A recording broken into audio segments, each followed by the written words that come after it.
Welcome to part two, commercialism, Santa, Christmas. Haha, it's great. Let's get into this.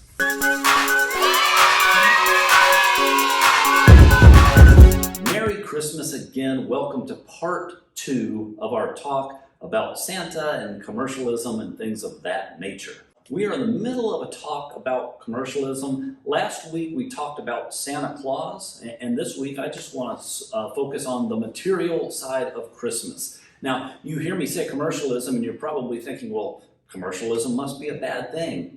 It's not. It's one of the things that actually makes the economy move forward. So, selling stuff and making a profit and businesses, etc., definitely a good thing. What is probably not as great of a thing is materialism. I've seen a story circulating on the internet for the past at least couple of years. It'll come through my Facebook feed. It's not known who wrote the story, so it's anonymous as far as I know. And it's an interesting story because it takes place in the late 1800s.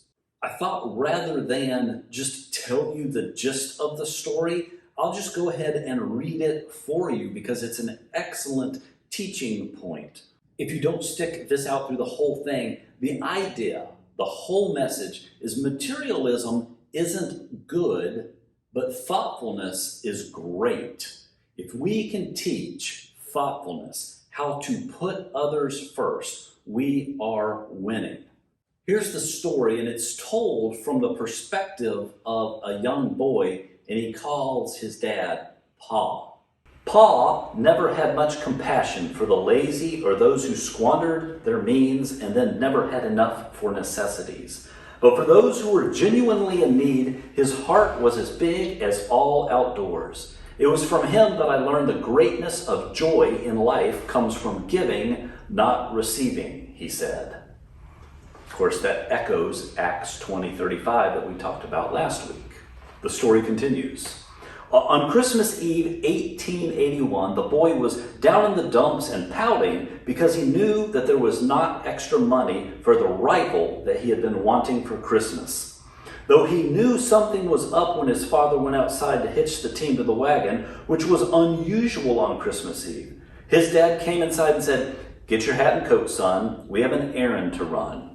"Well, where?" the boy asked. "Just come on," the father answered. Outside, they heaped a large load of firewood into the wagon, and the boy's father went into the smokehouse and came out with a large ham and some bacon, a sack of flour, and some other things. He loaded them onto the wagon, and they were on their way. Along the way, the father told his son how he had gone by the widow's house a few miles down the road that day, and he'd noticed that she and her children didn't have any wood to burn in their woodpile. He also noticed that the children didn't have shoes and that their feet were wrapped in gunny sacks. The two arrived at the widow's house and unloaded the wood. Then they knocked on the door. "Well, who is it?" a voice asked from the other side of the door. "Well, it's just us from down the road a piece, miss," the father said. She cracked the door and, after recognizing her neighbors, invited them in. She was wrapped in a quilt, and the three children were huddled in a blanket before a very small fire. "We brought you a few things, ma'am," Dad said, putting the flour on the table. The boy deposited the meat there as well, and then the father produced a bag with some shoes in it. There was a pair for the missus and a pair for each of the three children, and there was hard candy in the bag as well. Well, tears began to flow down the cheeks of the widow. She tried to speak, but the words would just not come from her trembling lips. The father told the son to go out and bring in some wood.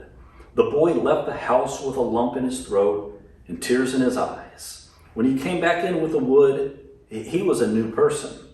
He helped his father build a grand fire to warm the little house and watched as the children giggled while eating their candy.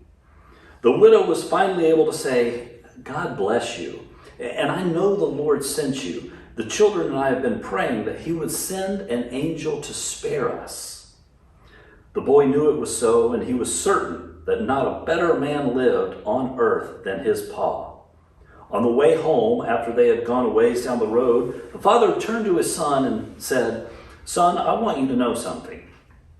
Your mom and I have been tucking a little money away all year so that we could buy that rifle that you've been wanting. but we didn't have enough. Yesterday, a man who owed me a little money from years back came by to make things square. We got really excited thinking that we could finally get you that rifle. But on my way into town to buy the rifle, I saw the widow's children scratching for wood in their woodpile while their feet were wrapped in rags. And I knew what I had to do. I spent the money for shoes and the candy for those children. I hope you understand. The boy understood all right. His pa had given him much more than a rifle.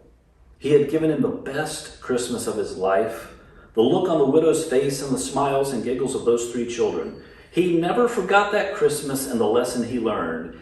It is truly more blessed to give than to receive. Thoughtfulness is bigger than us. This year I've already received 2 or 3 handwritten cards. I absolutely love that. I display them, I put them up. I cherish handwritten cards because the person that wrote that card was thinking about us when they wrote it. Sometimes it's probably better for you as a family to get really thoughtful and find something really outlandishly amazing to do for somebody in need.